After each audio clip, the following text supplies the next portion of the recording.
Olá, começa agora mais uma dose do podcast Vida Loucamente Sã. Eu sou Rebeca Vilela e o nosso tema de hoje é a saúde mental do policial militar. Como manter a mente sã diante da necessidade de um constante estado de alerta?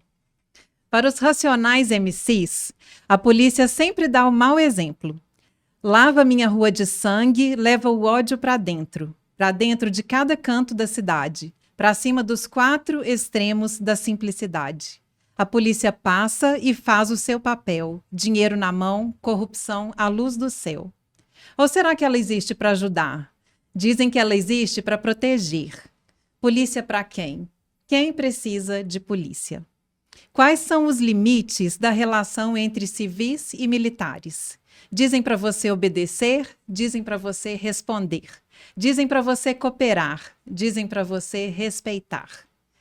Como o policial é preparado para que, conforme a nossa Constituição, tenhamos garantidos o direito à vida e à segurança? Como ele é preparado para viver nos limites da lei? O que significa autoridade policial e o que caracteriza o excesso de força policial?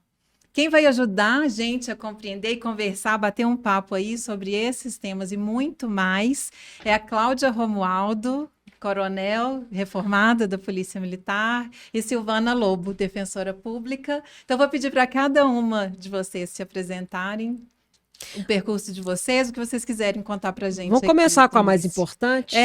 Silvana. Aqui tá difícil, né? Primeiro eu quero... a hierarquia não tem, sim, senhora, comandante. Coronel Cláudia é um ícone, né, da nossa Polícia Militar, a despeito dela já estar na reserva, mas ela nunca deixará de ser, porque é extremamente emblemática para nós. Verdade. Em momentos cruciais que nós tivemos aí, de movimentos, né, da sociedade, ela foi muito importante para isso. Então, se for primeira por critério mulher, de hierarquia, não é? Assumiu o comando. É ela que falaria primeiro. Ela vai falar dela depois, igual vai falar de mim, né? Então, bora. Pois é, gente, eu sou a Silvana Lobo, eu sou defensora pública já tem muitos anos, né? Já praticamente em vias de aposentadoria. Estive trabalhando na Justiça Militar desde 1991, quando eu ainda era estagiária, e fiquei lá até o ano passado. Foram 30 anos de exercício lá na Justiça Militar.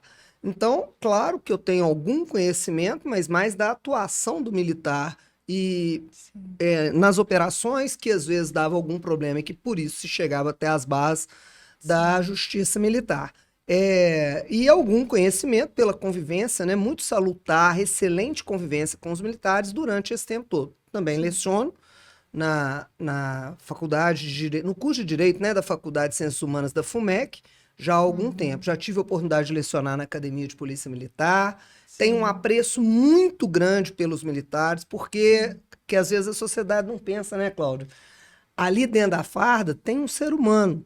E essa pessoa que está ali dentro da farda, que tem a responsabilidade de proteger e garantir a minha vida e de todos nós, a minha integridade, o meu direito de ir e vir, a minha tranquilidade, ele também é um ser humano, ele também tem uma família, ele também tem que garantir a família dele. E uma outra coisa que isso eu aprendi foi com a Cláudia Verena falar várias vezes. O militar, ele não é selecionado em Marte, não. Ele é selecionado nesta sociedade que a gente vive. Então, ele é um daqueles que faz parte da nossa sociedade. Tenho uma admiração profunda pela Polícia Militar. E os bombeiros militares também. Sim, bacana. Bom, vamos lá. Meu nome é Cláudia. Hoje eu já estou na reserva, depois de ter trabalhado por 30 anos na Polícia Militar. Ingressei na instituição com 18 anos incompletos. Uau. Eu entrei no dia 17 de fevereiro de 1986 e só fui fazer 18 anos 15 dias depois. Olha. E servi por 30 anos, que era, na época, o tempo de serviço estabelecido por lei. Esse tempo agora passou já para 35, mas quando eu entrei eram 30 anos. E eu servi por 30 anos contados dia a dia. Nem um dia que a gente chama de tempo ficto, que é você contar suas férias prêmio, nada disso. Eu trabalhei pelo tempo que o contrato do Estado comigo rezava, ou seja, 30 anos. Me transferi para a reserva da Polícia Militar em março de 2016. A partir da minha ida para a reserva, eu procurei entender um pouco mais sobre política, pouco até além do que só para escolher os meus candidatos, porque é preciso entender que quem não gosta de política, quem não conversa sobre política, com certeza será governado por quem gosta de política, quem conversa sobre política. Então, era um campo que eu imaginei que eu pudesse também colaborar. Hoje eu participo de alguns bate-papos, igual esse, né? Um podcast, algum programa de rádio, falando sempre sobre segurança pública, que é um tema tão precioso para mim, né, especialmente, mas para a sociedade de maneira geral. E falar da Polícia Militar é falar da minha casa, é falar da minha família, é falar da minha segunda pele. Pode ser que ao longo do nosso bate-papo aqui você vai me pegar me emocionando ao falar sobre passagens e experiências vividas na instituição. E bacana. Essa que está aqui do meu lado, Silvana Lobo, é uma parceira de uma vida de trabalho. Eu tive a oportunidade de conhecê-la por ocasião do trabalho, né? Silvana atuando na Justiça Militar, ainda como advogada, né? Eu já te peguei advogada, trabalhando pelo Centro Social de Cabo Soldados. Ela era uma contratada, e tive a oportunidade, então, de conhecer a Silvana na Justiça Militar e, por diversos momentos, convivendo juntos em termos de trabalho, aulas com Silvana, palestras, e foi uma parceria profícua, eu diria. Aqui foi uma troca. Né? Verdade. Bacana demais. Gente, que honra ter vocês duas aqui juntas. A honra é nossa, legal, né, Silvana? A honra é nossa. Legal, bacana demais. Muito obrigada. Olha só, o Freud, ele escreveu muito no período da guerra. Ele foi muito impactado pela guerra, né? Tanto pela perseguição antissemita, ele teve filhos na guerra, um genro também na guerra, teve a clínica dele reduzida também. E ele escreveu que, para ele, aquele momento assim, escancarou um mundo muito feio. Sabe? E ele percebeu ali como se fosse assim um homem primitivo, sabe? Despido de todas as cascas assim da civilização e de uma possível educação, né? Então, e capaz das maiores perversidades, das maiores atrocidades, assim. E a impressão que eu tenho é que o policial militar convive com isso diariamente, assim, né? Que são muitos... Eu até fiquei pensando, olha, o crime passional, latrocínio, é homicídio, é crime organizado, tráfico de drogas, de pessoas, e que mais? Trabalho análogo à escravidão, corrupção, e é o dia a dia. Os crimes contra as crianças, né? Os crimes contra as mulheres, o dia a dia mesmo. E um negócio que você fala isso. Agora, veja bem, o cidadão, a Cláudia vai falar isso muito melhor do que eu e com propriedade, vou falar da minha percepção, aí tanto atuando lá como sociedade e defensora pública que sou e os alunos. Hoje de manhã eu falava isso, Cláudia. Quando eu comecei a estudar, todo mundo na minha sala queria ser advogado, porque eu comecei em 1986 que eu entrei na faculdade. 87, aliás, eu terminei o colégio em 86, 87 que eu entrei na faculdade. Fui até 91. Então, todo mundo queria ser advogado. Tinha acabado o regime militar, a Constituição veio em 88, né? E aí todo mundo queria ser advogado. Quando chegou a década de 90, todo mundo queria fazer concurso. Concurso para juiz, concurso para promotor, concurso para treinador. Hoje, fazendo palestra nas minhas salas de aula, é grande o número de profissionais que vão se formar em direito que querem ser militares. Olha. Não é muito interessante isso? É bem interessante isso. Mas aí é o que eu sempre digo a eles quando são meus alunos. Porque hoje para o oficialato é exigido, né? O curso de direito. Sim. E aí você vai falar sobre isso, inclusive. O que eu penso? Eu falo para eles, eu falo assim, olha aqui, é a melhor profissão que você vai poder ter. Primeiro, hierarquia e disciplina. Viver sem disciplina não existe. Todo mundo que tem uma vida disciplinada, a vida dele é uma beleza. Porque ele não tem problema. Né? Quem tem disciplina por horário para acordar, para comer, pagar as contas, trabalhar, fazer as coisas certinho e tal, ele não vai ter problema com disciplina. E hierarquia, é muito bom ter hierarquia, porque manda quem pode, obedece quem tem juízo, e quem manda vai se lascar para lá com as ordens erradas que ele tiver dado. Então, acho Tá que é protegido. muito bom. Mas não vai só nessa. Porque vocês estão querendo fazer concurso para militar, olhando igual se fosse um concurso para juiz, para promotor, em que você vai botar dinheiro no bolso, olhando só o dinheiro. É muito de... Todas as carreiras tem que ter profissão. Ó, tem que ter vocação. Sim. Mas o de militar é o que mais tem que ter. Se você já não tiver um preparo pessoal, não sei se você pensa a mesma coisa, se você já não tiver um preparo pessoal para lidar com essas situações, não adianta, você pode ser o primeiro lugar da turma, que você não vai dar certo se você não tiver isso. Eu vou perguntar se tem um perfil. É muito diferente dos outros casos. Eu falei assim, então, se você não tem esse perfil, tá, para você poder assimilar, para você ver isso, você ter condições de atuar com as regras que você vai receber dentro da academia militar, então você pensa bem, é isso mesmo? Ou você tá pensando que você vai ficar só lá atrás de uma mesa resolvendo? Não vai, não. Tá? Militar não vai ser assim, não. Então, mas é interessante isso, Cláudia, esse perfil que hoje eu vejo muitos querendo ser, coisa que a gente não via antes. É bem legal isso.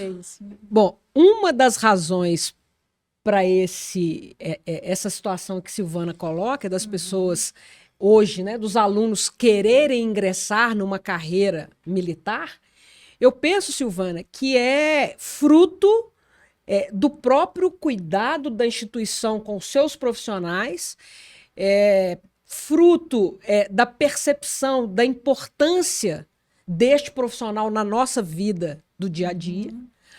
E, de fato, eu penso que uma das características de quem quer abraçar essa carreira, primeiro, tem que ter como essência o servir. Porque você vai passar toda a sua vida profissional, que o nosso lema é esse, servir e proteger. Sim. Segundo, você vai ter uma carreira de extrema restrição. Você não tem sábado, domingo, feriado, dia santo. O período que você pode tirar férias, ele é diferenciado. Você, como integrante de uma instituição como a Polícia Militar, e aí nós estamos falando aqui da de Minas Gerais, que é a que nós conhecemos. Porque as outras podem ter algum ponto que seja diferente. Mas pelo nosso estatuto, você está à disposição 24 horas por dia. É verdade. Né? Se você estiver na rua, estou de folga, estou de férias. Mas se tiver uma circunstância em que você deva atuar, no mínimo, você vai pegar o telefone e acionar o 190 para dizer que aquela situação está acontecendo. Se você percebe, e aí é fração de segundo, que ali não dá para você atuar. Porque você está, às vezes, acompanhado da família. Tá desarmado, eu diria que muito pouco provável um profissional da segurança pública estará. Entendi. Evidentemente que, a partir do momento que o policial decide portar a sua arma, ele sabe que junto dessa decisão vem uma série de consequências. Né? E obrigações. Certamente. Então, assim, eu penso que há toda uma reflexão antes de você fazer uma escolha como essa, porque o vestibular, eu diria, né, o concurso público para ingresso na Polícia Militar de Minas Gerais é um dos mais difíceis. E cuja concorrência em número de candidato por vaga é altíssima. E ele é maior do que os cursos de medicina. Maior, não tem nenhum curso ofertado em nenhuma universidade cuja concorrência seja superior à da Polícia Militar.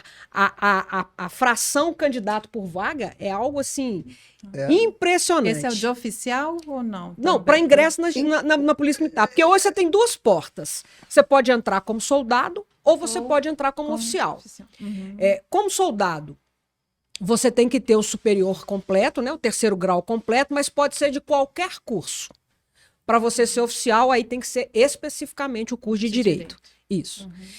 No meu caso em específico, Silvana, eu escolhi a minha profissão aos 12 anos. Olha. E eu vou te contar que dia e que horas. Eu praticava esporte no Clube dos Oficiais, gostava muito da prática do vôlei. E em 1981, quando eu ouço a banda de música tocando, sempre fui fã da banda de música, eu corri subir no muro, que dividia o clube do pátio da academia, era um muro baixo, e quando eu subi, vinham lá 120 primeiras policiais militares femininos marchando. Quando eu olhei, eu falei, é isso aí que eu quero ser. Então, a partir daí... Mas você é filha de militar? Eu sou filha de militar. Ai, então, eu tenho tenho o exemplo do pai em casa. Uhum. Tive esse exemplo sensacional, maravilhoso. Uhum. E aí ele te incentivou? Agora não resisti a essa pergunta. Você acredita que não? Eu imaginei. Eles me deixaram, assim, muito à vontade. Uhum. Aliás, eu é que os comuniquei que eu havia feito a inscrição para participar do concurso para entrada na Polícia Militar, isso em 1900.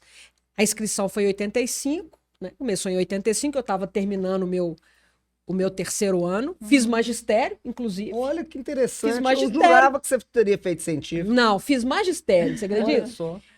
Eu gosto muito de criança, então, assim, na minha cabeça, eu já partia... O que é lamentável a gente ver nos nossos cursos de ensino médio fundamental hoje, que a gente saía com uma profissão, né, Silvana? A gente saía técnico em contabilidade, né? Ou fazia o científico, ou fazia magistério, né? Isso a gente não vê mais. Algumas específicas. E assim, fiz a minha inscrição, quando eu entrei, era a terceira turma, né, que estava abrindo para mulher ter acesso à Polícia Militar, e eu cheguei em casa com a minha inscrição feita e comuniquei. Quando eu comuniquei, meus pais falaram, escolheu, né? Então agora dedique-se. E aí depois que eu já estava na Polícia Militar, naquele ano, 1986, que era o meu ano de curso de formação de sargentos, que naquela época era como as mulheres poderiam ter acesso à instituição, não podia ainda no curso de oficial direto, não tinha curso de soldado, era de sargentos, inclusive delas era exigido o 2º grau completo, o que ainda não era exigido do público masculino. E como universo para escolha de então 12 vagas que foram ofertadas para o curso de oficial, entre as que já eram sargentos, o comando decidiu incluir o universo das novas 80 alunas que estavam na academia, para aumentar esse universo de escolha. E aí, quando eu cheguei em casa também com a minha inscrição feita, falei com meu pai, a resposta dele para mim entrou na chuva, agora molha. Isso que mesmo. bacana, que legal. Foi isso. Achei que ele pudesse resistir, né? Não, isso não é... Não, não houve assim um incentivo explícito. Mas também não... Mas não, me deixaram muito à vontade. Mas então me fala mais desse concurso, então. Por que ele é tão difícil? Qual que é a maior exigência? Não é, então, da parte... escrita, bom, da prova escrita. Vai considerar o quê? Um perfil? O concurso na Polícia Militar, ele é uma maratona, né, Silvana? Ele vai começar com uma prova de conhecimentos gerais. Sim. Aí tem as tais notas de corte, igual um vestibular. Concurso normal. Concurso público, concurso público. Então você não pode ter menos do que 4 nas provas, né? Tem toda essa regra para você passar pela prova de conhecimento. Aí tem uma proporcionalidade que tem a ver com a quantidade de vagas ofertadas, que é com relação ao número de candidatos que são aprovados na prova escrita e que vão prosseguir no certame. Sim. Porque às vezes você tem candidatos com notas empatadas ou com uma nota que, em tese, você foi bem na prova, mas você não atingiu a número pontuação de vagas para ir para a segunda etapa. Para você ir para a segunda etapa, e aí você vai ter exames de saúde, testes físicos. Tem prova escrita também. Psicotécnica. Não, a primeira prova Essa escrita. foi a escrita. Prova escrita. Depois convoca-se uma proporcionalidade em relação às vagas. Que isso é estabelecido no edital do concurso.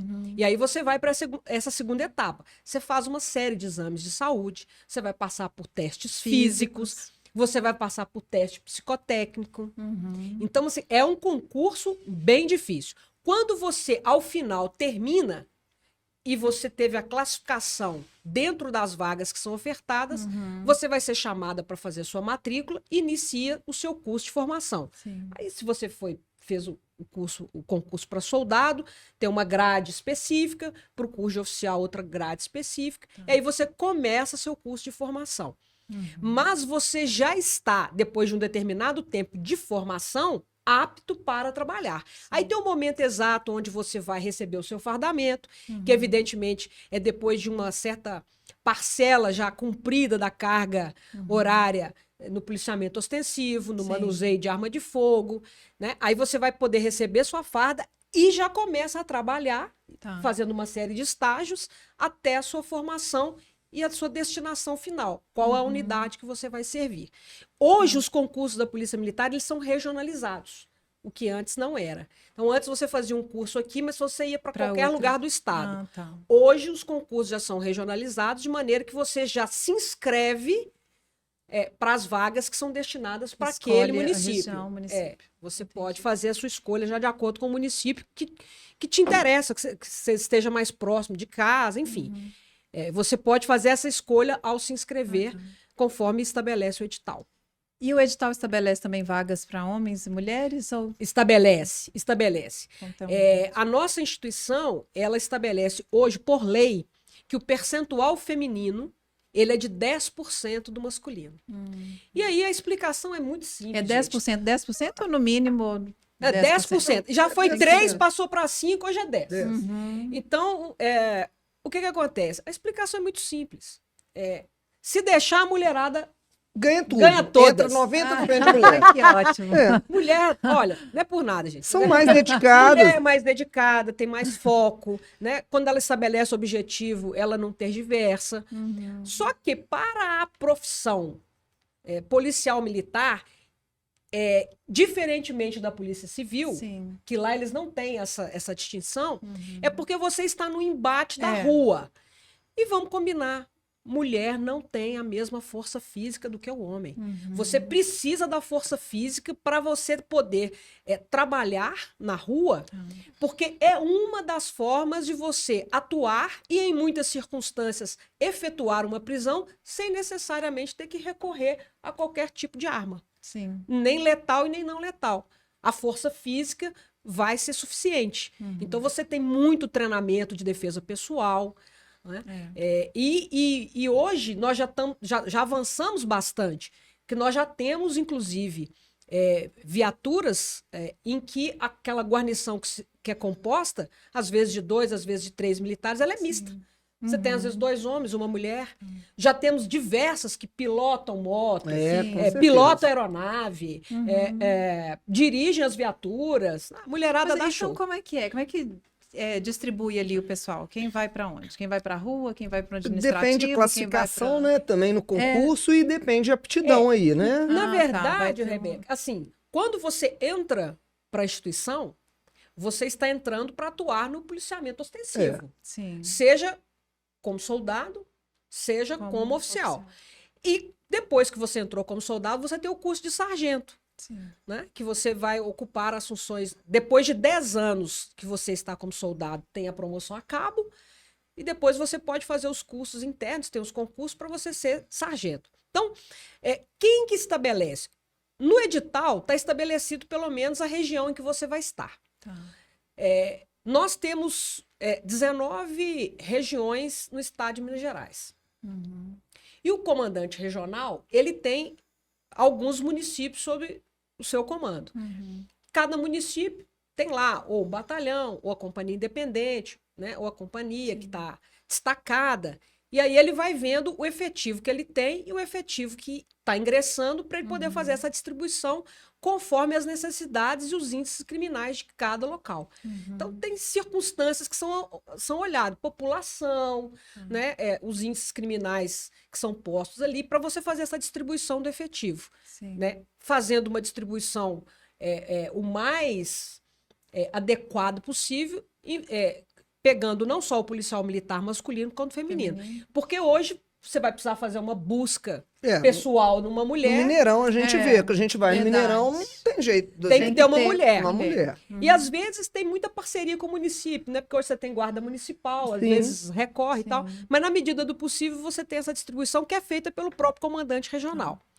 Uma vez distribuído pelo comandante regional, isso vai sendo dividido, né? O comandante de batalhão faz a mesma coisa, o comandante da companhia a mesma coisa. Nessa última distribuição, o comandante de companhia ele tem ali a sua responsabilidade diária e os recursos que ele tem de efetivo e de viaturas, seja viaturas de 2 rodas, viaturas de 4 rodas, e ele faz a distribuição. E esse efetivo sai com uma missão estabelecida, né? Com os objetivos daquele dia de serviço. Eles recebem um cartão-programa, né? Eu ia falar do cartão-programa. Isso é muito importante lá na Justiça Militar, isso às vezes dava muito problema, porque parece que a polícia sai assim, vamos ver o que vai acontecer. E uma das coisas mais sensacionais para mim que tem, saída aqui, é o BOP, aqui embaixo na... Batalhão Rotan. Batalhão Rotan aqui embaixo. A saída das viaturas pro turno de serviço deles é um negócio emocionante demais. O dia que eu fui lá, eu fico arrepiada, os olhos enchem d'água, aquilo é um negócio muito sensacional. Mas parece que sai assim, vamos sair, vamos ver, né? Assim, não, né? Não. O comandante já fez todo o plano, tá tudo no cartão-programa, quais são as áreas, os horários, o que deve ser feito, como deve ser feito. Ou seja, tudo é muito planejado. Por quê? Porque lida com vagabundos. Os vagabundos também são. Tudo isso é feito muito planejado. Rebeca, a gente precisa muito da participação da sociedade nessa hora, que é quando a gente fala da importância do registro da ocorrência. Quando você é vítima de qualquer tipo de crime, é importante que você registre, porque ainda não temos um outro formato para que a Polícia Militar possa adequar os meios que ela tem para lançar que não sejam os dados estatísticos. Então, de acordo com aqueles dados, cada comandante, no seu nível de responsabilidade, na área que ele tem para cobrir, ele vai lançar o seu efetivo. E esse efetivo ele é lançado, como a Silvana colocou, com esse cartão-programa, que está tudo especificado, o que fazer, que tipo de operação, aonde, que horas. E aí você vai atuar de forma preventiva. Essa é a razão de ser da polícia. Ela vai para a rua de forma ostensiva para prevenir que o crime aconteça preferencialmente. E se o crime acontecer, ainda assim, ela vai atuar naquilo que a gente chama de repressão qualificada, que é você ir atrás para prender o criminoso e apreender o produto do furto, a arma utilizada, etc., e encaminhar para a polícia judiciária, no caso, uma delegacia, para que o delegado possa, dali para frente, tomar as demais medidas. Exatamente nesse entendimento, a Polícia Militar ela está sempre fardada por isso. Porque eu preciso identificar o policial e ter medo dele, vamos dizer assim, em lápis palavras. O medo, vou te dar um medo bacana. Se tiver um policial militar na frente de uma escola, eu não vou parar na fila dupla. Porque eu tenho medo de ser, entre aspas, multado. Se eu vou cismar de julgar, de subir na estátua aqui na Praça da Santa Teresa, mas eu ver que tem um policial ali, eu não vou fazer. Né? Porque eu tenho medo da repressão. Se não tiver ninguém, eu vou fazer. Não é isso? Então, esse tipo de medo. Por isso que a farda é essa. Diferente da Polícia Civil. Depois que a Polícia Militar não deixou o crime acontecer, ou é nesse embate imediato, só para solucionar, não deu. Nós percorremos, não achamos, o sujeito fugiu. Quando eles nos chamaram, sumiu. Então, a polícia registra isso tudo num relatório especial de defesa. É o antigo BO. Todo mundo fala, deu boletim de ocorrência. Hoje é o REDS. Hoje chama REDS. Chama REDS, que é o Registro de Evento de Defesa Social. É o antigo BO, só que de forma digital. Isso. Aí, exato, aí ele vai entregar isso para a Polícia Civil. A partir dessa entrega, cabe à Polícia Civil investigar. Por isso que Cláudia disse, pode ser todo mundo delegada, todo mundo investigadora, não tem problema, porque não vai ter um embate físico. Então, a atuação de inteligência não tem esse problema. E quando vai haver algum tipo de operação da Polícia Civil, normalmente ela faz isso em conjunto com a Polícia Militar, né? E aí você vai ter o investigador que vai intimar aquele cidadão que tem que comparecer à delegacia, você vai ter os escrivães. E essa atuação aqui em Minas Gerais é uma atuação de forma integrada. Então, quando você vai sair para uma operação, essa participação costuma ser conjunta. A Silvana estava falando aqui de você ver o policial e de você ter medo, né? A gente, na verdade. Eu usei a palavra medo, mas nem ficou bom, senão os outros acham isso. A gente tem que pensar o seguinte, ainda chegará o dia em que o cidadão, seja ele brasileiro, mas como nós estamos morando no Brasil, vamos falar do brasileiro, não vai que ele vai fazer o certo simplesmente porque é certo. E não porque tem alguém te vigiando. Eu acho que então você para no sinal vermelho porque está estabelecido na regra que quando o sinal fica vermelho, você para. E não porque tem um registro de avanço. Se você passar, você vai ser multado. Isso é uma construção social que vai ser possível a partir do momento que a gente investir cada vez mais em educação. Sem dúvida. E a polícia, é isso que eu ia destacar agora, você acha que tem um esforço da polícia militar, não é? Para estar ali, para mudar essa relação com a sociedade, não tem? A gente vê nas escolas, tem o ProErd, não é? Que vai lá para... A polícia tem uma série de programas, Rebeca. Mas eu diria para você, pensa. Quem deveria ter feito algo que não fez, isso se torna um problema para a polícia militar. Isso a gente fala muito. Se morrer um burro na Praça 7 e ninguém for lá tirar o burro, eles ligam pro 190. Tem um burro aqui atrapalhando o trânsito, tem um daqui e tal, porque senão ele vira petróleo lá, se depender da prefeitura, que era quem deveria tirar. Então tudo termina no soldado, então né? Me conta no militar. Uma vez, qual que é a função específica, então, da polícia militar? Não é função dela tirar o burro lá do trânsito, vamos ser sinceros, na verdade. Não é possível. Ô, Silvana, se eu te contar que quando eu entrei... Olha lá. Já tirei. Quer ver lá? Um exemplo péssimo, quer ver? Quando eu entrei em 1986, naquele ano, a Prefeitura de Belo Horizonte estava fazendo uma campanha de vacinação de cães, gatos. Entrava micos, né? Não. E aí a equipe da prefeitura foi para a academia dar instrução para os policiais de como vacinar um animal, qual era a técnica, e nós recebemos. Eu me lembro como se fosse hoje. Recebi uma caixinha de isopor com gelo lá, as vacinas, as seringas, um papelzinho com o endereço da escola que era para eu ir, um kit refeição, e eu fui lá para uma escola no bairro Ribeiro de Abreu, quase chegando em Capitão Eduardo, passei um dia inteirinho lá vacinando cães, gatos e micos. A polícia faz tudo, na verdade. Se a gente Tem um for olhar... governador, salvo engano, foi Tancredo Neves que falava, você quer resolver um problema? Chama a PM. Chama a PM de Minas, dá para ela que resolve. Resolve mesmo. Pois é, e como é que cuida dessa guarnição? Dessa tal tropa de mental, toda, dessa né? Olha tropa.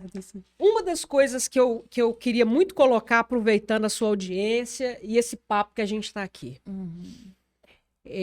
As pessoas, a Silvana começou falando isso. Dentro da farda você tem um ser humano. Sim.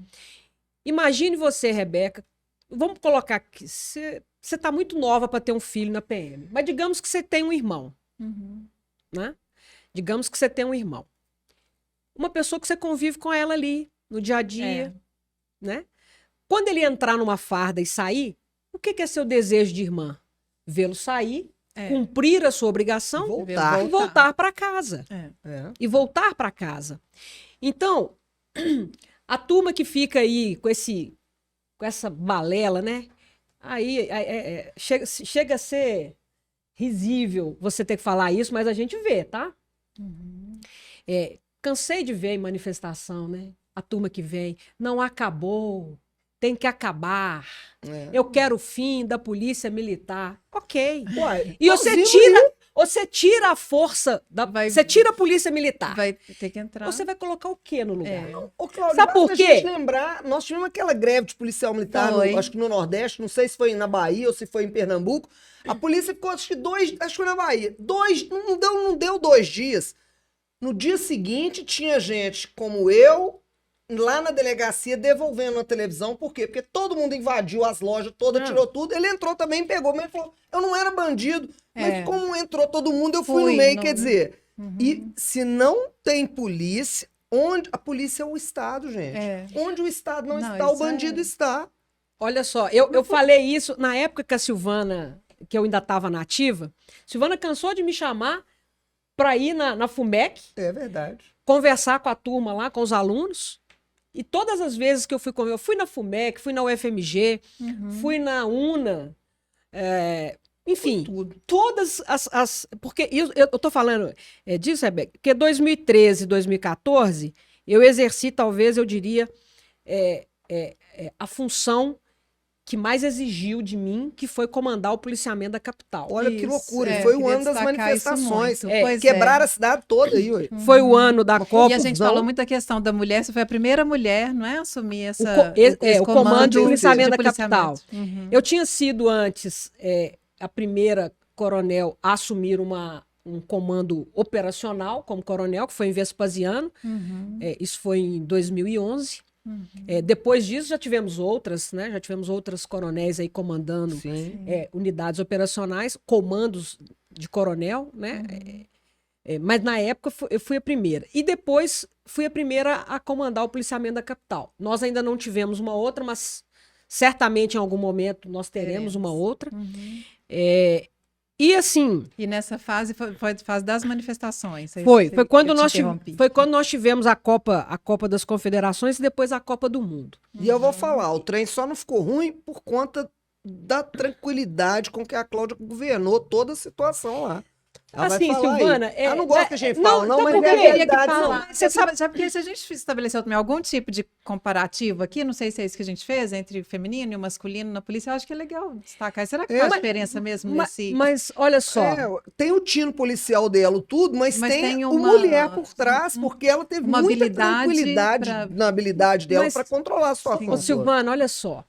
Não estou dizendo que os outros não tiveram, não. A presença dela foi imprescindível. Mas olha só, o senso de atuação em equipe que o policial militar tem, eu estou falando do policial militar, gente, aqui eu estou falando do profissional da segurança pública. Aí você vai ter o corpo de bombeiro, né? O bombeiro militar, o guarda municipal, o policial civil. Mas esse senso de atuação em equipe é muito claro para nós. Então, quando a Silvana fala, tinha sim a minha responsabilidade.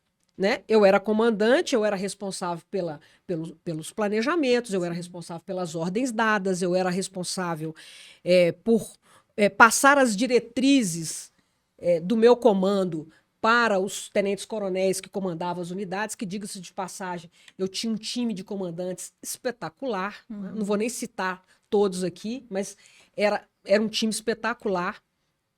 Eles, por suas vezes, tinham lá o seu grupo de oficiais e a tropa, de maneira geral, do Comando de Policiamento da Capital, nos anos em que eu estive à frente, né? Imagino que hoje deva estar da mesma forma. Era uma tropa muito cônscia da sua obrigação, muito dedicada. Você tem um ou outro ali que destoa? Você tem em qualquer lugar, você tem. Se perguntar para a Silvana se na Defensoria Pública tem alguém que destoa, tem. Mas o trabalho foi um trabalho de equipe. Um trabalho feito de forma conjunta, desde o planejamento, passando pela execução e depois a avaliação do trabalho para ver o que no dia seguinte a gente poderia melhorar. Eu diria, Silvana, que talvez como característica que possa ter feito alguma diferença foi o fato de eu estar na rua. Porque isso era uma coisa que era minha. Eu sempre achei que se eu estivesse junto dos policiais, eu teria condição de ser uma comandante melhor, porque eu teria condição de ouvir dele as suas dificuldades, as suas agruras, os seus desafios, e também poderia ouvir da população, né, do cidadão que está recebendo o nosso serviço, qual que era a percepção dele do que estava acontecendo, qual que era a angústia, qual que era o medo. Então eu sempre achei que, fazendo dessa forma, eu teria condição de atuar sempre de forma antecipada. Mas isso é fantástico. Isso pode ficar parecendo incrível, porque tá falando, você não vai gostar, mas eu vou falar. É incrível, porque a gente tem um monte de comandante, o cara é comandante. Então ele é comandante, mas ele fica lá dentro do gabinete. Comandante de gabinete. Então você vê, o comandante do policiamento da capital, dentro do quartel, para nós da sociedade, só um negócio estranho. E acredito que para a tropa também. Olha a importância para a tropa de um soldado que estava lá nesse embate, falando assim, minha comandante tá aqui. Minha comandante está aqui, então eu estou tranquilo, nós estamos todo mundo juntos, nós somos iguais, e porque isso é o importante da polícia. Pô, mas o soldado, então, ele não vai gostar do coronel, pelo contrário, cada um eu falo, Ferripica, cada um tem uma função muito clara, isso para eles é claríssimo, então é um negócio sensacional, a educação que eles recebem, né, dentro das academias, que nem a educação, é a cultura, né? O conhecimento que eles recebem ali, a qualificação que os oficiais da polícia têm. Eles fazem curso no mundo inteiro. E eles trazem isso para toda a tropa deles e investem isso para passar isso para a sociedade. Nesse cartão-programa, tem um monte de inteligência ali dentro que não foi... Ninguém está fazendo nada ali empiricamente, não é aleatório. Não, de jeito nenhum. O negócio é muito bem feito. Mas você está falando dessa hierarquia agora, ela é respeitosa mesmo? Porque realmente acho que fica assim, ela no imaginário, ela é. De que, não, peraí, ela tem um excesso de... Você tem os profissionais que estão na área fim, que é na atividade operacional. Você tem os profissionais que estão na área meio, que a gente chama de área administrativa, que é onde você vai ter a turma da logística, da comunicação, da saúde. Que tem que ter também, você imagina, todo equipamento de comunicação. Como é que você não vai ter esse pessoal? Esse pessoal que controla...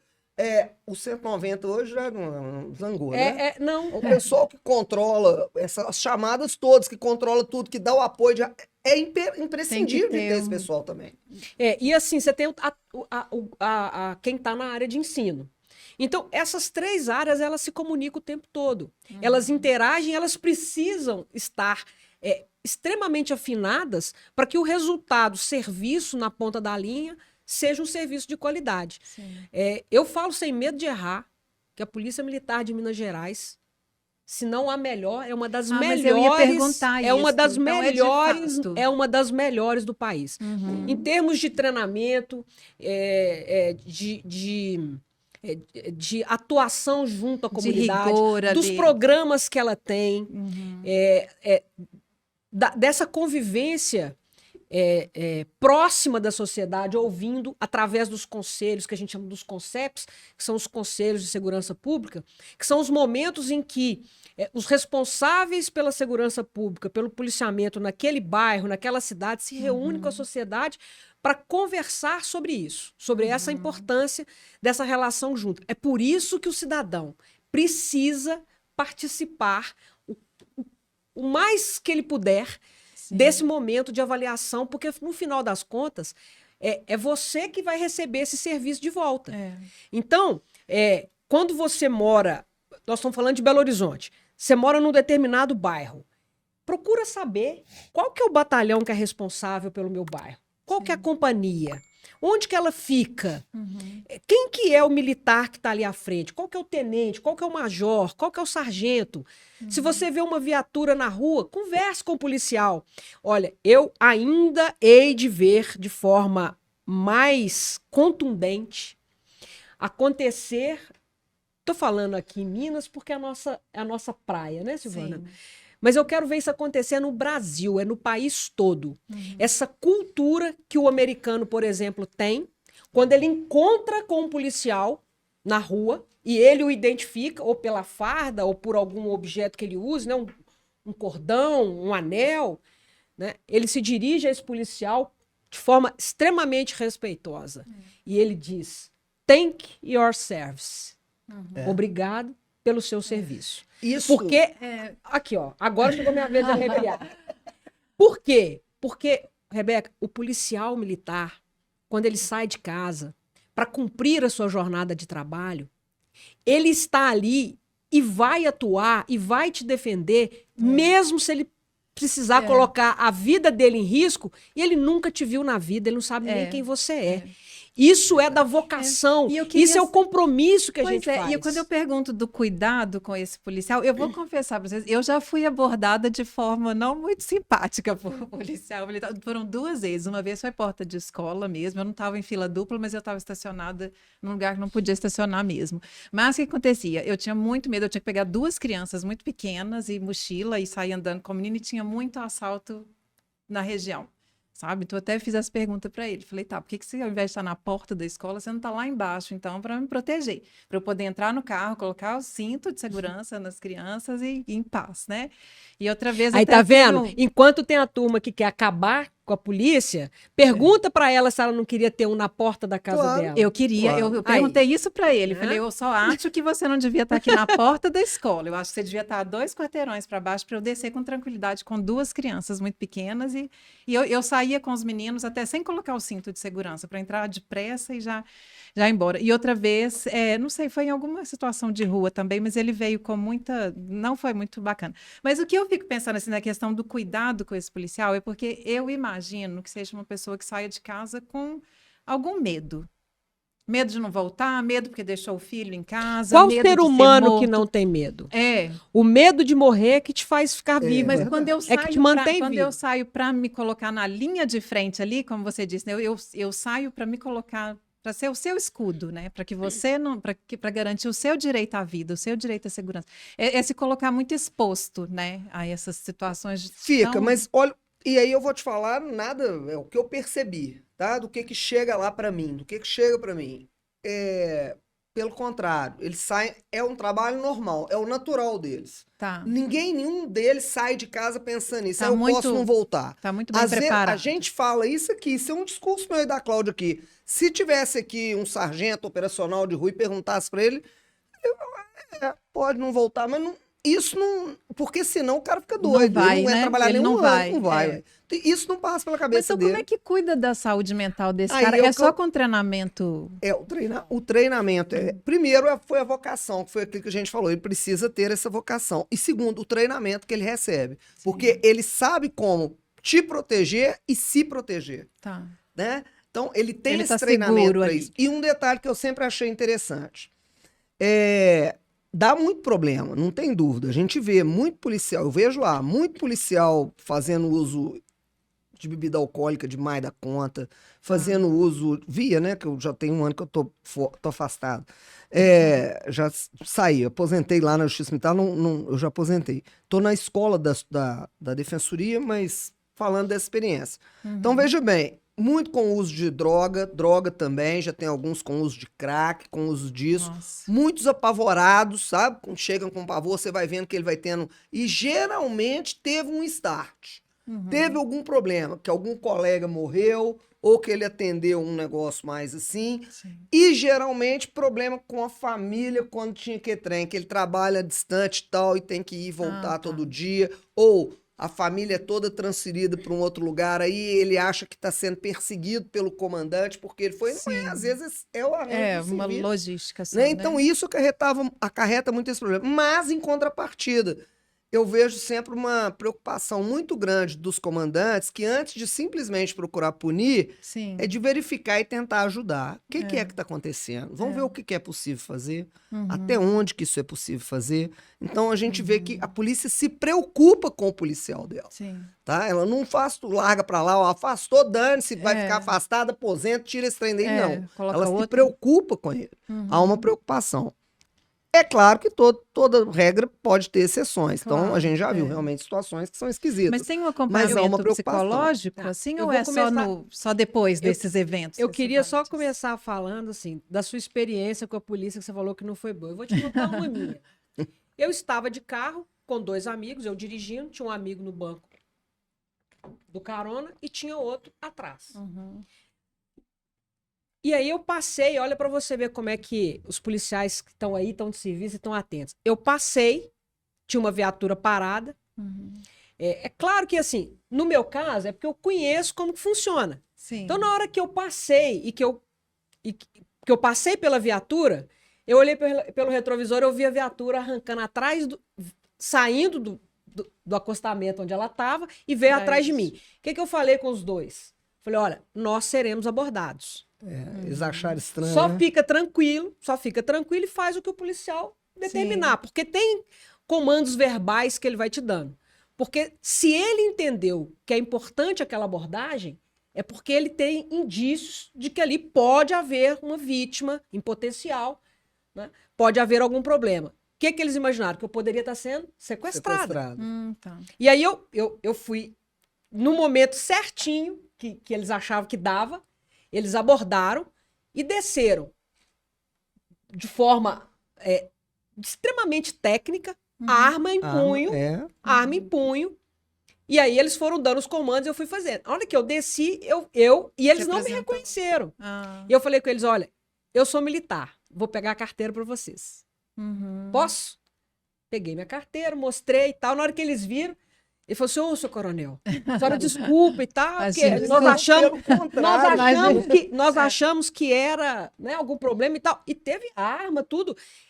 Eu fiz questão de entrar em contato com o comando deles, elogiar tudo, e falei, olha, parabéns. Excepcional abordagem. Fosse ali uma vítima de sequestro, ela estava salva.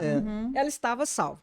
Mas dito isso, Rebeca, eu vou dizer o seguinte, com relação à saúde mental do nosso policial militar. O sistema de saúde da Polícia Militar e toda a equipe de saúde, nossa, é excepcional. Formada por profissionais dedicadíssimos. Então, nós temos o Instituto de Previdência dos Servidores Militares, nós temos o Hospital da Polícia Militar. E dentro desse quadro, nós temos profissionais que são da área da psiquiatria, da psicologia. Então, tem uma preocupação constante. Tem o psicólogo, às vezes, já na unidade. Então, tanto o policial, ele pode procurar espontaneamente pelo médico, psicólogo ou psiquiatra, se ele achar que precisa, e foi feito um trabalho grandioso para tirar esse preconceito. Sim. Eu não sei como é que está hoje, mas enquanto eu estava na ativa, graças a Deus esse preconceito já tinha sido superado, né? Para que o militar percebesse que o fato dele procurar por um psiquiatra, por um psicólogo, não significa dizer que ele está doido. Né? Exatamente. E nem que é fraqueza nenhuma, né? E de não haver o preconceito por conta disso. Não, o contrário, ele está se antecipando. Então nós temos essa possibilidade ele dele procurar... ou o comando, né? O comandante aí, dele. Os colegas também podem... A importância de você ter essa parceria dos colegas e um comandante atento. Esse que está no dia a dia. Porque os colegas que estão próximos começam a perceber comportamento diferente. Sim. A pessoa, às vezes, ela é muito comunicativa, está mais calado. A pessoa não falta ao serviço, não chega atrasado, de repente faltou um dia e tal. Então, essa preocupação com o recurso humano a Polícia Militar tem. E tem de uma forma que eu avalio que é espetacular. E aí o próprio comandante pode encaminhar o seu militar, o seu subordinado ali, para o psicólogo, conversar, bater um papo. Às vezes o problema nem está na instituição, às vezes ele está com um problema na casa dele, na relação familiar dele, seja com a esposa, seja com filhos. Quando o policial militar se envolve em algum tipo de ocorrência em que ele precisa efetuar disparo de arma de fogo, ele imediatamente é encaminhado, porque às vezes as pessoas acham que o policial militar sai de casa e fala assim, hoje eu vou prender tantos, hoje eu vou matar tantos. Não, tudo que ele quer é cumprir seu turno de serviço e voltar para casa, para sua família, né, com seu dever cumprido e com a sua integridade física preservada. Se um policial militar precisa usar a força de maneira letal, é porque todos os outros níveis de força foram vencidos e não deu certo. Sim. E se ele precisou atirar, não é para matar, é para ele ficar vivo. É para ele proteger as pessoas que dependem da ação dele para também terem a sua integridade física e a sua vida preservada. Então, existe um tratamento, um cuidado com esse profissional, com esse policial, e é de forma constante, de forma diária. Para você ter uma ideia, quando eu fui fazer o meu curso de Gestão Estratégica e Segurança Pública, né, o CEGESP, que é o que te qualifica para a promoção ao posto de coronel, a minha monografia, né, que você faz uma monografia, foi sobre o uso abusivo do álcool. Então eu peguei uma unidade da Polícia Militar, é engraçado que quando eu procurei, na época, a Coronel Maria de Lourdes, que foi a minha orientadora, ela até assustou, falei, gente, mas eu fico torcendo para os tenentes coronéis, majores, médicos pesquisarem algo assim, aí me vem alguém de fileira, né? Pesquisar sobre essa questão. E eu peguei como uma amostra uma unidade orientada pela coronel para ver como é que estava essa questão da relação do militar com o álcool, que é algo que faz parte da nossa realidade. É uma preocupação. E nós temos profissionais dentro da instituição que atuam com esses profissionais. Tem uns que são encaminhados de forma preventiva e eles têm lá os dias que eles têm que comparecer, as terapias que eles têm que passar por elas. Eles têm busca ativa. Se o militar não vai a uma reunião que está programada, eles procuram saber como que está. E em função dessa monografia que eu fiz, foi incluído porque todo ano o militar tem que passar por uma avaliação médica. Ah, joia. Faz uma série de exames e tal. Um dos exames que foi incluído nessa avaliação preventiva da saúde do militar foi incluído o Gama GT, Não, o gama GT é o que vai verificar se há ali instalada uma relação abusiva do álcool e que o militar, às vezes, nem sinais disso não dá. Porque, às vezes, ele está já a saúde comprometida, mas ela não dá sinais externos. Então, assim, existe essa preocupação. E aí, nesse caso, ele é encaminhado para um... Ele é encaminhado para poder receber o auxílio, o tratamento necessário. Encaminhada. Me deu uma crise de volta aqui agora. Toma água. Então, Rebeca, é isso. Assim... quando chega a um afastamento, então, chega a esse ponto de ser compulsório, tanto esse encaminhamento para um tratamento? Ou pode chegar a esse ponto extremo, né, do militar estar num nível que ele não vai ter a condição de retornar para o serviço. Às vezes ele é até aposentado por questões de saúde, né? A gente chama, ele é avaliado, tá? Por uma junta médica. Ele passa por uma avaliação e aí ele recebe o laudo de reforma que a gente chama de incapacidade física, mas tem um CID específico que estabelece isso. E para concluir essa parte da sua dúvida, eu vou dizer para você assim, nenhum policial militar termina sua jornada na instituição e sai impune do ponto de vista da sua saúde. Você sai com perda auditiva, você sai com problemas graves na coluna, no joelho, no tornozelo, sem contar os aspectos ligados à sua saúde mental. O mais importante disso é que, como qualquer outro, o policial militar, sendo possível, que ele se antecipe, que ele busque ajuda. E vou usar o meu próprio exemplo. Quando eu fui transferida para a reserva, você fica com aquela sensação de dever cumprido, e eu saí assim, fiz o que pude, dei o meu melhor, se não fiz mais e não fiz melhor, foi porque eu não consegui, mas eu me empenhei para isso. Então você sai com essa sensação que cumpriu o seu papel. É o famoso combati o bom combate. Exatamente. Pendurei a espada, guardei a fé. E aí, passado um tempo, eu comecei a sentir uma grande sensação de angústia. Imagino. Uma sensação de morte. Coisa que a gente não pensa enquanto você está no serviço ativo. Como eu me conheço, eu percebi que tinha algo de errado, imediatamente fui procurar ajuda. E aí fui no profissional, fui no psicólogo, inclusive, eu fui num centro que nós temos em Belo Horizonte, que atende gente do país todo, que está aqui e que as pessoas não conhecem. Chama NTP, que é o Núcleo de Terapia, acho que psicossomática, uma coisa assim. E lá é um tratamento multidisciplinar. E em que pese eles não tenham lá o psiquiatra, mas eles têm o psiquiatra que é o parceiro que atua com eles. Aí eles falaram assim, olha, nós vamos te passar por uma avaliação com o psiquiatra. Aí fomos lá, uma consulta de quase 3 horas. E aí fui conversar, ele virou para mim e falou assim, Cláudia, eu já tenho quase que fechado aqui um diagnóstico seu. Mas eu queria te fazer uma última pergunta. Por acaso você notou alguma diferença no seu cabelo? Eu falei, uai, notei. Aí expliquei. Eu tive perda capilar, de volume de cabelo e tal. E aí ele falou comigo assim, ó, você está com transtorno de ansiedade generalizada.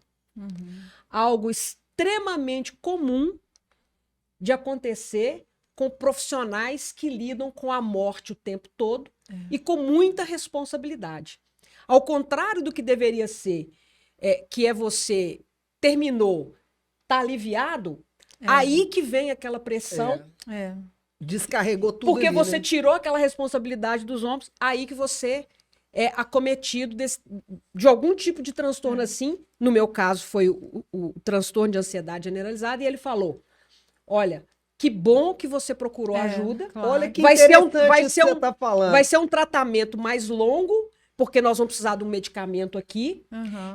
E por que é um tratamento mais longo? Porque tem pesquisa dizendo que acho que 90% dos casos em que o tratamento é curto e a medicação é retirada antes da hora, o problema volta e volta mais grave. Claro. Então nós vamos fazer um tratamento mais longo, vamos fazendo de forma conjunta com o psicólogo, e ao final a gente vai tirando o medicamento. Gente, e aí você vai, aí você vai ter cura. Você vai ter cura.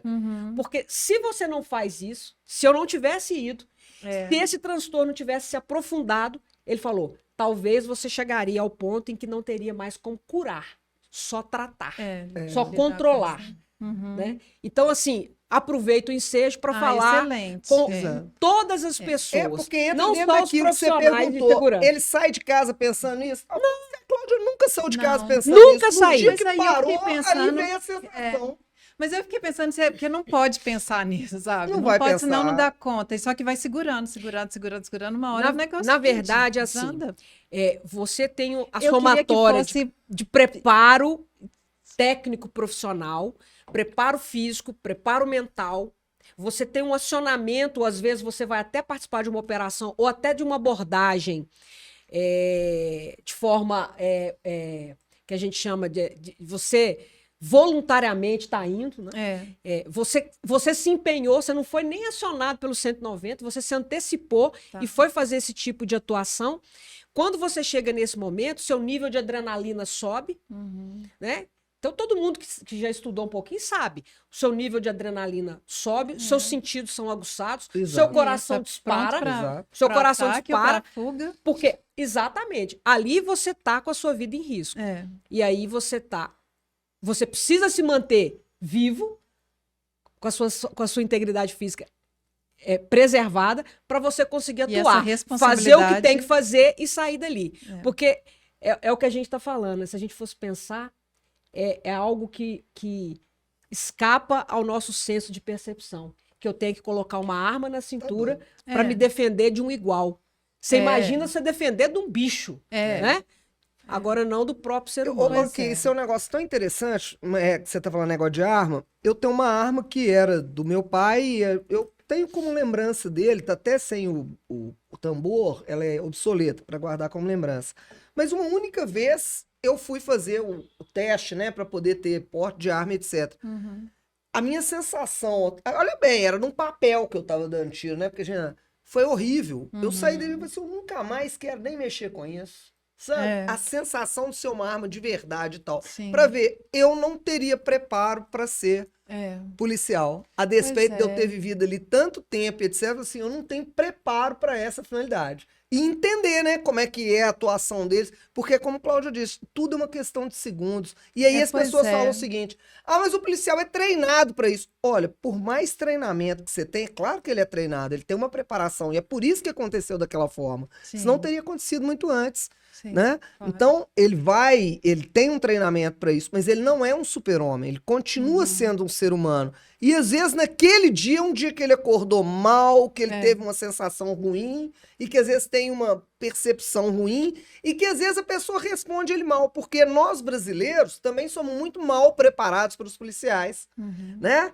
Que dia, olha, a gente vê na Itália, a gente vê na Alemanha, na Inglaterra, em todos os lugares, todo mundo tem apreço pela polícia. As polícias são altamente respeitadas. Por quê? Porque as pessoas entendem que a polícia se encontra ali para protegê-la. Aqui é o contrário. Aqui o sujeito acha um absurdo ele ser abordado. A coisa mais a gente tem que agradecer mesmo. Altamente satisfeito de ser abordado. Se está me abordando é porque está abordando um infrator também, né? Eu estou segura, me sinto segura. Mas eu vou contar um caso aqui que eu nem sei se eu poderia, mas vou. Adoro. Nós estamos falando, eu vou falar de uma polícia, acho que é de Paris, mas vocês vão identificar rapidamente. Nós fomos para um congresso de advogados fora de Minas Gerais, foram 2 ônibus aqui da OAB. E à noite nós fomos a Lapa, lá em Paris, para assistir um show. E retornávamos para a Barra, lá em Paris, para poder retornar para o hotel, porque tinha o evento no dia seguinte.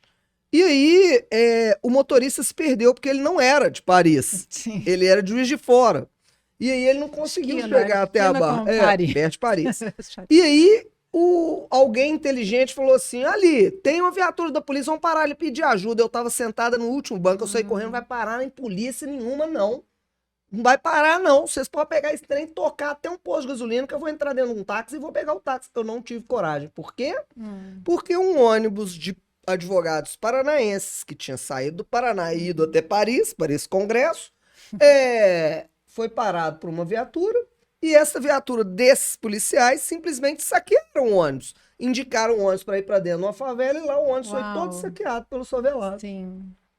Então, se não tiver um preparo muito grande, e aí é o grande problema, a polícia de Minas, nós não temos problema com isso. Você se sente altamente segura se você vira um policial aqui no estado de Minas Gerais a perguntar para ele, a pedir certeza, ajuda, a qualquer coisa.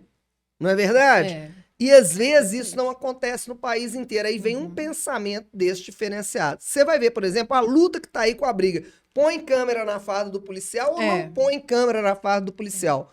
A impressão que as pessoas têm é que não quer pôr câmera porque o policial quer bater, espancar, matar e não ser reconhecido naquilo. Sim. Mas a maior resistência não é da nossa polícia de Minas Gerais. A polícia mineira não tem problema em relação a isso. Sim. Então a gente vai vendo umas diferenças importantes da polícia mineira, certo? Nós não estamos aqui falar só da polícia mineira, mas eu estou falando isso como defensor, eu percebo Mas é isso. porque eu também queria, como já falamos um pouquinho antes, né? Então a polícia de Minas tem mesmo essa... Sem a menor dúvida, sem a menor dúvida. É excelência, é trabalho de excelência.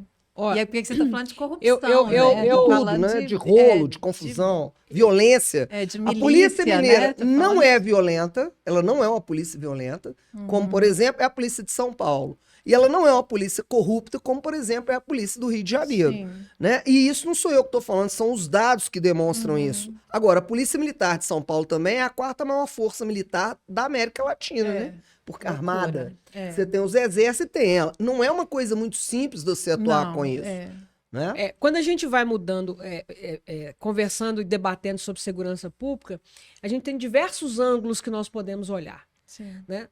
O ângulo do policial militar, do cidadão que recebe o serviço, do bandido, de outras autoridades que, de alguma forma, avaliam ou julgam o policial militar pelo serviço que ele está prestando. Se no meio do caminho entendeu-se que ali aconteceu algo que escapou do que seja algo legal, foi para o lado do crime. E aí você avaliar isso sentado numa cadeirinha, no ar-condicionado, é algo diferente. Né? Silvana falou da experiência dela de ir no stand. Né? Entre numa viatura, receba um acionamento do 190, falando que bandidos fortemente armados estão em tal lugar, troca de tiro e tal, você liga a sirene e parte para lá. Né? Então, eu penso, sabe, Silvana, que nós, como sociedade, precisamos fazer escolhas também que vão determinar o que nós teremos pela frente enquanto ambiente de vida e de trabalho. Porque crime criminoso não é algo para você romantizar. Não mesmo. Tá? Então, quando você vê as referências que a gente vai recebendo, né, por parte daquelas autoridades com poder, isso serve de referência para uma sociedade inteira. Então, quando você está vendo o policial sendo criminalizado, a ação dele, e traficante sendo liberado, com 600 quilos de droga. Quando você vê ministro da Justiça circulando em ambiente tomado pelo crime organizado, que nem escolta tinha. São sinais que E a gente pensar, quando falo da saúde mental do policial e da atuação, nisso que você está falando, eu penso também assim, gente, que prende 5 vezes a mesma pessoa e solta, prende, a expressão solta, o uso da expressão, né? O policial está enxugando gelo. Olha, isso é algo tão sério, porque você tem alguém, e vamos combinar, isso é a minha opinião. Caminho do crime é escolha. Então, assim, esse negócio de porque coitado, vítima da sociedade, não teve alternativa. Olha, vai numa favela qualquer. Tá cheio de gente. Tá cheio de gente levantando 4 horas da manhã, saindo de casa com a sua mochilinha, com a sua marmitinha, trabalhando um dia inteirinho, voltando, ganhando o seu sustento de forma honesta. Então, não. Isso é uma escolha, né, que a pessoa faz de entrar no mundo do crime. E uma vez que você entra nesse mundo, a forma de sair dali Eu vou te dizer. Quando você encontra com um policial, você acabou de cometer um crime, e aí fica essa discussão do direito. Qual é o direito? Eu vou te falar qual que é. Levanta a mão para cima, vai ser preso e vai responder claro, pelo crime que você cometeu. Discute depois, porque se for ter esse embate, a polícia, ela existe para ser respeitada, ela deve ser respeitada. Se houver um abuso por parte do policial, ele também responde como responde. Aí é que eu quero ir para você, então. Pois Quando é que chega então, o seu contato com esse veja policial? Bem, a polícia militar, as corporações militares, elas são muito rígidas nas apurações que elas fazem.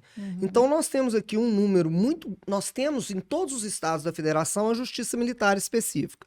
A forma de julgamento da justiça militar, ela é um pouquinho diferente, porque ela tem um juiz de direito específico que fez concurso para ser juiz na justiça militar. Ele não precisa ser militar para isso, ou ter sido, ou enfim, ele precisa ser formado em direito. E ele vai fazer concurso para ser juiz nas justiças militares dos estados.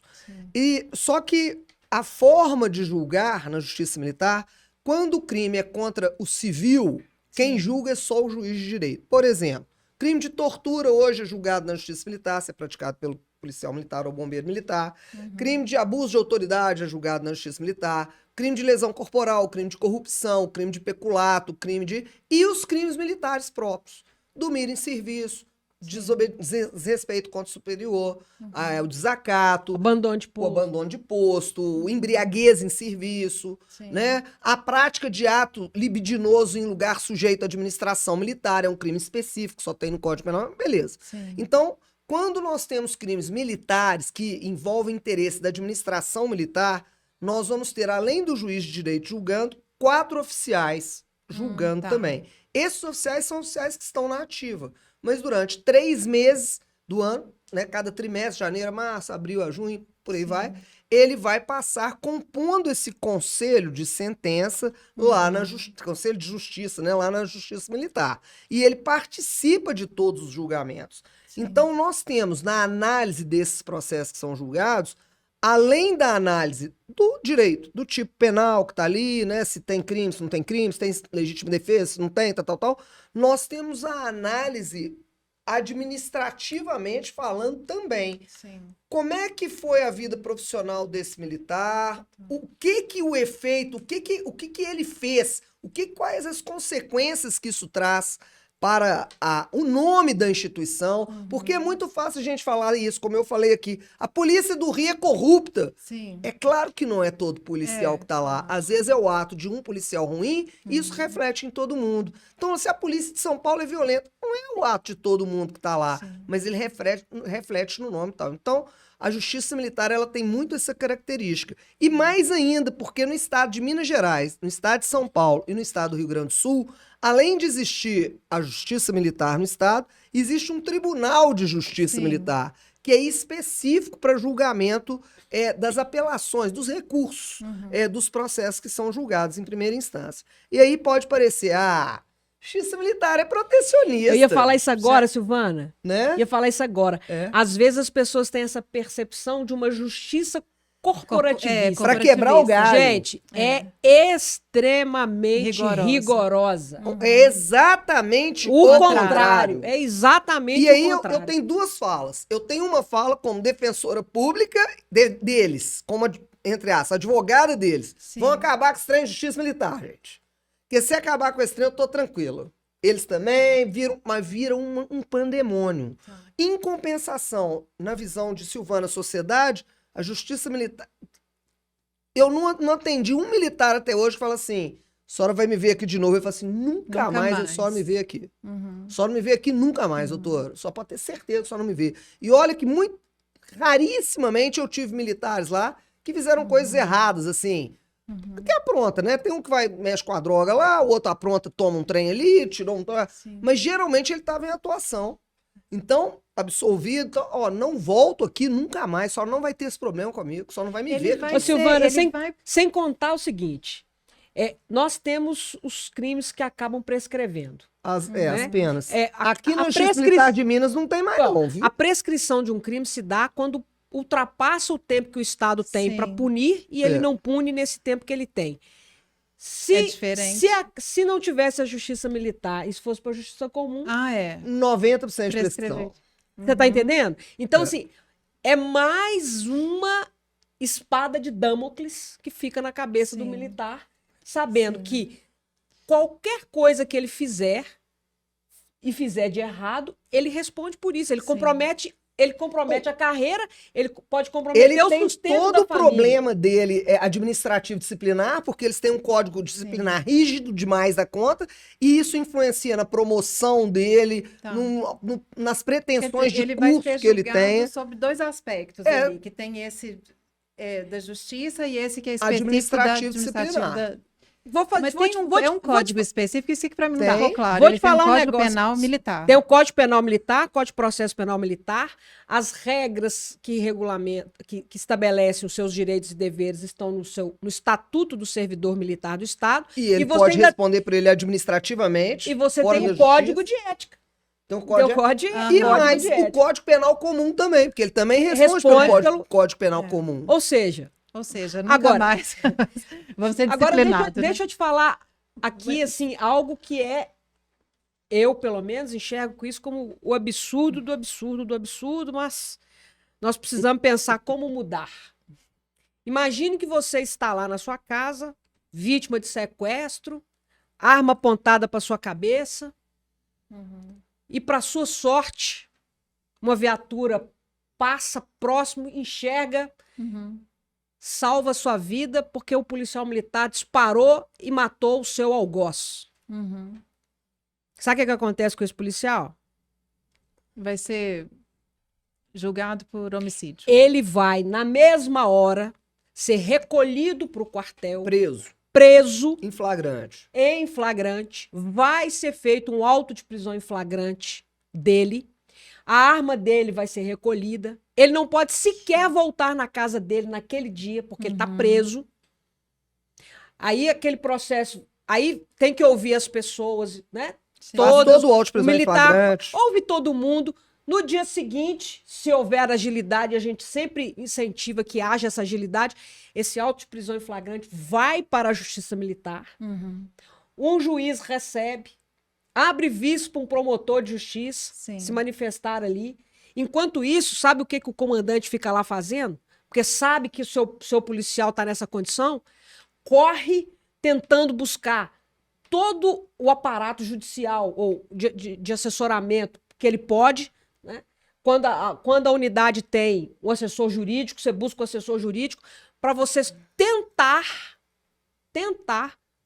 soltar o policial, libertar o policial, conseguir o habeas corpus para ele o quanto antes. Só que isso demora 5, 6, 7, 10 dias, sério? Sem que o policial tenha sequer voltado na sua casa para ver a sua família. Hoje na Justiça Militar já é mais rapidamente. Não. É o que eu tô te falando. A gente digital, a gente tenta, Rebeca, fazer isso da forma mais rápida possível. E eu vou te dizer, durante todo o meu período na instituição, sempre busquei a autorização dos meus comandantes para eu me responsabilizar por escoltar esse policial militar à casa dele, para que ele possa falar com a esposa o que aconteceu, pegar uma roupa, pegar objetos de higiene pessoal que às vezes ele nem tinha levado, né? E para que eu pudesse falar com essa família, que a partir dali que eles ficassem tranquilos que nós nos empenharíamos assim para soltá-lo o mais rapidamente possível. E qual foi o crime que ele cometeu? Não tem, né? Ele simplesmente cumpriu o seu dever. Agiu nos estritos limites da lei para proteger sua vida. Mas aí, Rebeca, é bom falar isso, porque veja bem, o homicídio ele não é julgado na Justiça Militar, ele é julgado perante o Tribunal do Júri. E aí, há um pouco de tempo aí você comentou isso. Como é que ele é julgado? Ele é julgado do mesmo jeito? Aí eu vou te falar por parte do quem julga, que são os jurados. Depende muito. Se é um caso desse que a Cláudia falou, caso desse geralmente nem chega a julgamento de júri, né? Às vezes nem denúncia é oferecida. Se ficar muito evidente a legítima defesa de si e de terceiros, o estrito cumprimento do dever legal, com os elementos que estão ali, já assim, um sniper, graças por exemplo, a Deus, né, a gente tem visto, bom, pelo menos nos últimos casos que eu acompanhei quando eu estava na ativa, os casos que eu acompanhei, maior parte, talvez todos, foram arquivados. Exato. A ação penal não prosseguiu, porque os elementos ali estavam todos postos, mostrando que o policial agiu nos estritos limites da lei. Porque, olha só, o que é muito interessante de ver, você, como civil, pode fazer qualquer coisa que a lei não proíba. O policial só pode fazer o que a lei manda. Tá vendo como é que o foco é diferente? Muito diferente. A pressão é diferente. Por isso, a saúde mental está sempre comprometida.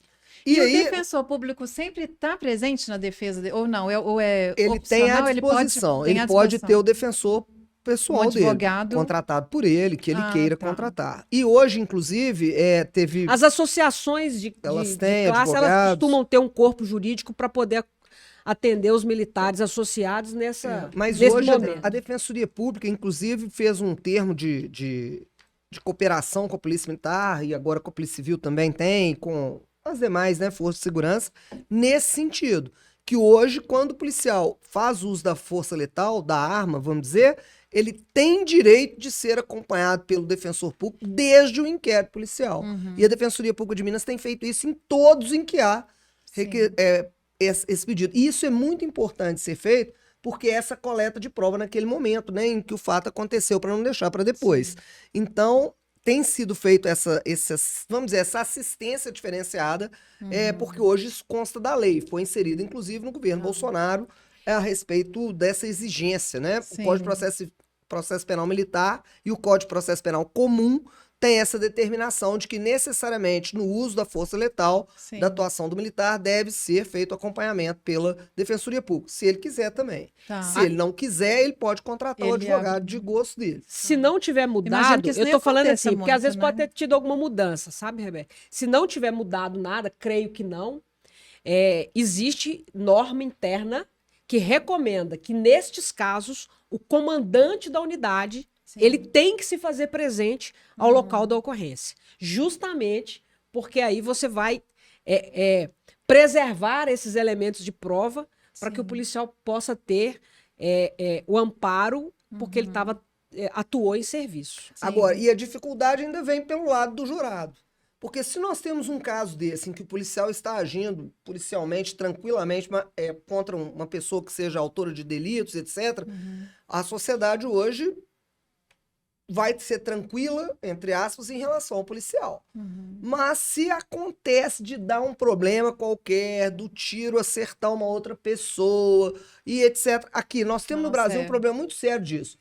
Bala tem que descobrir de quem que foi essa bala. Porque foi numa ação de troca de tiro entre a polícia e o bandido que teve. Tem que descobrir porque ele saiu da arma da polícia. É isso que discute. Sempre é da arma da polícia, né? Parte-se do pressuposto que saiu da arma da polícia. Isso, no meu ver, e nós temos as outras polícias no mundo, todas as vezes que existe troca de tiros entre o policial, ou mesmo não tendo troca de tiros, mas que o policial chega à necessidade de usar a força letal, no meu modo de entender, a culpa é sempre do bandido.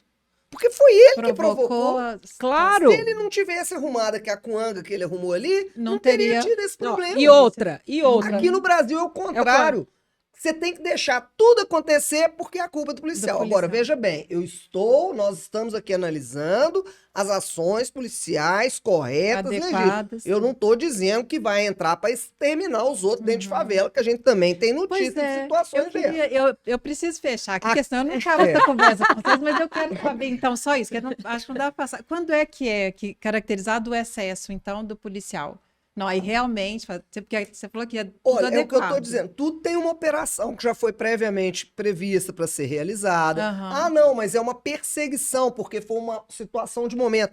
As provas vão dizer a respeito disso. O grande problema é que a imprensa, por si, também tem essa mania. Só vai atrás para ouvir e ela força a sociedade a falar isso. Não, a polícia tem raiva da polícia, mas não vê o outro lado. Aquele que foi a vítima, que era a vítima disso aí, que era a vítima do bandido, não houve-se nunca a vítima do bandido. Eu não me esqueço um dia da Justiça Militar e eu gravei isso. Chegou, a mulher gritava dentro da Justiça Militar, por quê? Entraram 4 bandidos dentro da casa dela, aqui na Pompeia. Era uma tarde, ela tava de tardinha, tava com um casal, inclusive, de visita, e os filhos dela no andar de cima. Entraram 4 bandidos, espancaram o marido dela, espancaram as visitas, bateram na filha dele, quase que deu estupro, mas a menina gritou tanto que eles largaram pra lá. Roubaram tudo da casa, jogaram dentro do carro e tal. O menino conseguiu pular lá de cima, caiu na rua, chamou alguém, chamou a polícia, prendeu esse povo todo. Resultado... Como os policiais trocaram as fotografias entre eles, dessas pessoas, e tinha um que era menor, os policiais foram responder pelo artigo do Estatuto da Criança e do Adolescente, porque eles violaram a privacidade daquele menor, porque trocaram as fotos desse menor. O menor infrator. É o menor infrator. Ele foi violado porque, por ele ser menor, não poderia ter... Os outros eram maiores, presos, encerrou. Sim. Mas não poderia a polícia ficar divulgando a foto deles. Não botou na Facebook nem nada, não. É entre eles, policiais, tá? Resultado dessa quanga toda, essa dona, eles mudaram de casa, que trem todo, foram inclusive morar no interior. Nossa. Mas vieram para o depoimento. Os policiais eram os caras sentados, eles eram desse tamanho, certo? Os caras desse tamanho. Não tinha uma lesão em nenhum dos 4 que foram presos. Eles fizeram um cerco, bloqueio no carro, prenderam, recolheram tudo, prenderam os caras, não lesionaram, não teve nada. Contato físico. Operação fantástica. Tá? Pena que não chegaram antes para evitar, né, que tivesse acontecido, mas não foram comunicados. Aqui, a dona entrou dentro, falou assim, olhou para a cara do juiz e falou assim, não, peraí. Eu estou aqui para vir prestar um depoimento porque eles estão sendo acusados por conta de vaga. A dona ficou em pé, Cláudia, mas a dona gritava. Por isso que essa merda desse país. E gritava na frente do juiz, dos juízes e dos oficiais. O juiz falou assim, a senhora esteja à vontade, só pode falar o que a senhora quiser, que aqui é a casa da justiça, mas só vou falar pra senhora, tá vendo quem moço sentado ali? É o promotor. Foi ele, tá? Que denunciou. Nós aqui não temos nada a ver com isso. Nós aqui vamos ver a senhora com a maior tranquilidade, mas foi ele ali que denunciou. A dona gritava, mas deu tapa na mesa. Falou assim, é por isso que a gente não tem jeito. O policial não podia... Eles, aliás, eles têm que estar aqui mesmo. Sabe por quê? Eles não fizeram nada. A gente queria espancar eles não deixaram. Aí eu falei assim, ó, é o que a sociedade... Agora, esta senhora nunca foi ouvida. Ela não é colocada na imprensa para ser ouvida e falar disso. Agora, se o policial tivesse dado um tapa na orelha de um menino desse e tal, nossa senhora, era todo mundo falando da polícia, etc. Então, a sociedade tem que entender qual é a segurança que ela quer. As escolhas que a sociedade fizer vão dizer como será o ambiente da segurança pública que teremos pela frente. Nós vivemos num país de absoluta inversão de valores. Absoluta. Falávamos agora mesmo da câmera no uniforme do policial. Ou seja, ao invés de você monitorar o bandido, você quer monitorar o policial. E aí você tem o papel da imprensa que faz, lamentavelmente, essa romantização de bandido. Vou falar, e é interessante, eu já vi, nem citamos audiência de custódia, tá? A audiência de custódia é outra lástima que nós deixamos ser criada na nossa segurança pública, que é o juiz ficar diante do sujeito que a polícia prendeu e chegando lá, qual que é a pergunta que o juiz faz para ele? Os policiais te maltrataram? 90% do policiais sim. Sim. Aí você leva ele para medicina legal. Aí você chega com ele na medicina legal, ele tá machucado mesmo. Aí o médico fala para ele, como é que foi isso aqui? Não, e se eu caí lá não sei aonde, eu pulei. Os policiais bateram? Não tem nada a ver. Mas ele falou lá dentro que foi. Assim, olha, o trabalho do policial militar, vamos combinar, né, Silvana? É um verdadeiro sacerdócio. Mas pra gente fechar, então, você tinha falado, Cláudia, que tem formas, então, de medir esse uso da força policial. Na verdade, quando você passa pelo treinamento na academia, e aqui registre-se mais um fato extremamente positivo da PM de Minas. Você passa pelo seu período de formação, e a cada período de X tempo, você volta para a academia para você fazer um treinamento. Você fica recolhido, né? da sua unidade na academia por uma semana, passando de novo por um treinamento, vai para o stand de tiro, etc. Sim. Então, assim, a Polícia Militar de Minas Gerais tem uma extrema preocupação de formar bem o seu profissional e de mantê-lo qualificado durante todo o seu período de prestação de serviço. E durante o seu treinamento, uma das coisas que o policial aprende, além do manuseio do equipamento, das armas que ele terá disponível para trabalhar, é como usar de forma... como que se dá o uso da força. Tem níveis. Você começa com um nível mais simples, que é a verbalização, que é quando o policial militar vai falar com você e você vai atendê-lo ou não. E essa força ela vai sendo gradativamente aumentada. Sim. E se chegar a necessidade dela ser usada de forma letal, ela será. Então, no final das contas, quem determina como o policial vai agir é o abordado. Se ele é colaborativo, a força é mínima. Se ele não for, a força é máxima. E, sinceramente, eu não comemoro morte de ninguém, mas não lamento morte de bandido. Sinceramente, é uma escolha. Enquanto um sai de casa para trabalhar, o outro sai de casa para cometer crime. Não duvide disso. O sujeito que escolheu o caminho do crime, ele sai de casa, como você sai para trabalhar, ele sai de casa para escolher a vítima dele.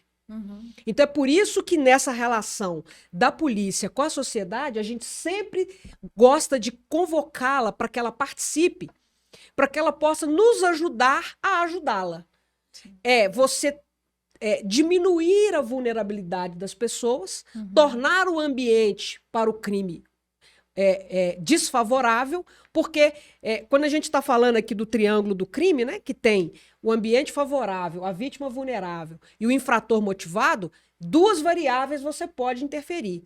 Na motivação do infrator, infelizmente, nós ainda não estamos na fase de que ele vai dormir, né, sonhar com Jesus, né, e vai acordar regenerado no outro dia. Não é assim que funciona. Sim. Então, assim, para finalizar, Rebeca, agradecer esse papo agradabilíssimo na companhia da minha amiga Silvana, o seu convite para estar aqui e dizer da minha admiração profunda por esses guerreiros e essas guerreiras que vestem uma farda, que vão para a rua. Eu utilizei essa segunda pele aí por 30 anos e sei o que esses policiais passam no dia a dia. Então, é ali que é a minha câmera? É olhar para aquela câmera ali, fazer a minha continência e dizer para cada um de vocês que trabalha na segurança pública, obrigado pelo seu serviço. Obrigada. Também agradeço. A minha emenda é a mesma. Super obrigada pelo serviço de cada um dos senhores e contem com a Defensoria Pública. A Defensoria Pública muito bem arregimentada, tanto lá na Justiça Militar, quanto na sua cidade. Não precisa de você contratar um advogado. Você tem um advogado muito bom que é pago. Você já paga ele com o seu salário, né, com seus contributos. Use a Defensoria Pública. Todos estão muito preparados para atendê-lo também. E, gente, quem quiser fazer concurso para polícia tem que ter isso aí, ó. A gente tem que ter vibração. É gostar de fazer. E como disse a Cláudia, é servir. Né? A finalidade é essa. Bacana. Rico você jamais ficará. Mas você terá a sensação de ter passado por essa vida e de ter sido útil para a sociedade. Está falando de uma outra riqueza, né? Talvez de fato. O ganho é outro. É outro. Gente, muito obrigada, Silvana. Obrigada, Cláudia. Acho que nós falamos demais, né? Mulher, quando junto já fala 3, então. Gente, que delícia falar com mulheres, né? Uma mulher da polícia, uma mulher do direito. Isso é muito bacana também, né? Acho que um dia a gente não vai precisar disso, mas enquanto for, a gente destaca, né? Se Deus quiser. Essa atuação. E até a próxima. Até a próxima, que seja em breve. Obrigada a vocês também.